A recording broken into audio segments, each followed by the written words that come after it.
जय Hind. Welcome to Insat HEF academy private limited. और आज के इंग्लिश वाला कार्यक्रम में आपको बताएंगे English grammar, literature, accent and slang. आपको बता दें कि समय समय पर बहुत सारी चीजों का परिवर्तन होता रहता है। और जहां तक कंपटीशन की बात है या एकेडमिक की बात है, तो यहाँ पे हमारे इंग्लिश ग्रामर को लेकर के और वोकेशनल को लेकर के जो भी बातें एसेंट या फिर स्लैंग को आती हैं, उनको कंफर्म करना जरूरी होता है। तो आज की हमारी पहली टॉपिक है जिसका नाम है देयर। वैसे देयर अगर चीजें आनी जाए तो इसके जो यूज होते हैं आपको बता दें, किसी भी बात का होना या ना होना पाया जाए तो वहां पे हम देयर का यूज करते हैं। वैसे देयर का एक दूसरा मतलब भी होता है जिसको कि हम क्या कहते हैं, यहाँ के दिए हैं। जैसे हम लोग हियर का यूज करते हैं, ठीक उसी तरह से वहां के लिए हम लोग देयर का यूज करते हैं। तो ये एक अंतर होता है यहाँ और वहां को लेकर के। लेकिन देयर का एक ऐसा यूज जो बहुत ही ज्यादा इंपॉर्टेंट है। अगर किसी जगह पे कोई भी संख्या पाई जाती है तो उसके यहाँ पे हम संख्या को बताने के लिए देयर का यूज करते हैं। या किसी भी बात का होना या ना होना पाया जाता है तो उसके लिए भी हम इसका यूज करते हैं, देयर का यूज करते हैं। तो हमें ये दोनों चीजें क्लियर होनी जरूरी होती हैं।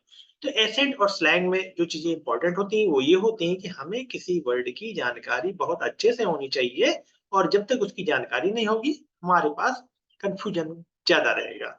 तो there means at that point. At that point का मतलब किसी स्थान को लेकर के होता है। तो ये चीजें क्लियर करनी जरूरी है। किसी स्थान को लेकर के इसका यूज किया जा सकता है। दूसरा, मैंने आपको बताया था कि एक तो ये संख्या के लिए यूज होता है, दूसरा किसी स्थान के लिए यूज हो सकता है। और point and place is also used to talk about specific location. और इसका एक और यूज होता है जो किसी विशेष स्थान के लिए इसका यूज किया जाता है। तो यहाँ पे हमारा देयर का यूज कहाँ कहाँ होता है। देयर का एक मतलब होता है वहां, जो हियर का अपोजिट होता है।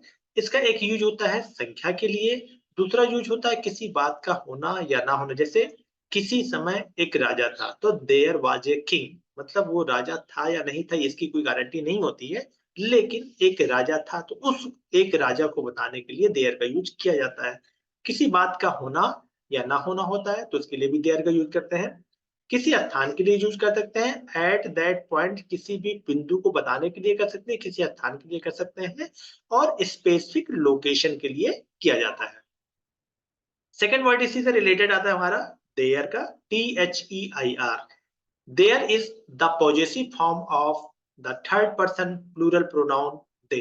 आपको बता दें कि जब हम लोग दे की बात करते हैं तो दे एक हमारा हो जाता है, दूसरा इसी का होता है देम हो जाता है, ठीक है। और इसी में तीसरा आ जाता है देयर। तो यहाँ पे दे, देम, देयर का जो यूज है यहाँ पे ये पॉजिटिव हो जाता है, ठीक है।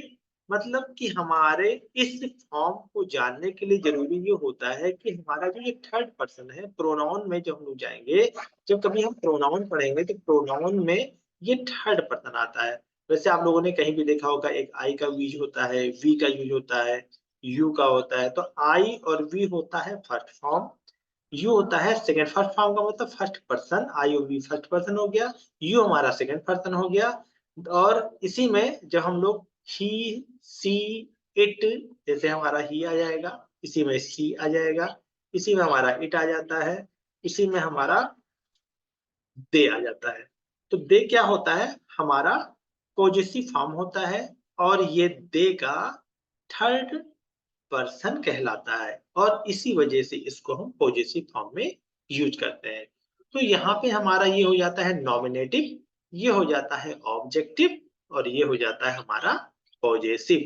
तो they, them, their, their is the possessive form of the plural pronoun they. तो इसका जो पॉजेसिव फॉर्म होता है क्या कहलाता है, देयर कहलाता है। ठीक इसी तरह से इंटरेस्टिंग वर्ड को जानने के लिए चैनल पर बने रहें।